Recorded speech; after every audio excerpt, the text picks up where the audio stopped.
প্রথমেই কাবাকে তৈরি করলো ফেরেশতারা, তারপর তৈরি করলো সাইয়েদনা আদম, ওনার হাত লাগলো। সাইয়েদনা নূহ আলাইহিস সালামের সময় এমন প্লাবন হলো, বন্যা, ফ্লাড, ড্রাস্টিক্যালি ফ্লাড, সব ভেঙে চুরে শেষ, কাবাও শেষ।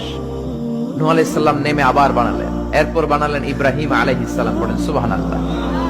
আল্লাহ একটা ফ্রেম দিলেন, ইব্রাহিম এতটুকু উঁচু করবা আমার ঘরটাতে, এতটুকু প্রশস্ত করবা, এতটুকু লম্বা করবা। কিন্তু উনি তো এত লম্বা না, এত লম্বা করবে কেমনে? নাগাল পায় না, বানানোর পরে দাঁড়িয়ে আছে, আর উপরের দিকে উঠতে পারে না। আল্লাহ বললেন, don't worry about it, I am sending a beautiful stone from paradise.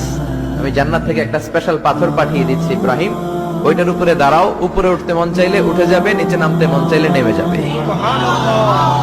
মাকাম ইব্রাহিম, জান্নাত থেকে আসা ওই পাথর কাবা ঘরের পাশে আজও আছে না নাই? উনি দাঁড়ালেন, উপরে ওঠা দরকার উঠে যেত অটোমেটিক, নিচে নামা দরকার নেমে যেত।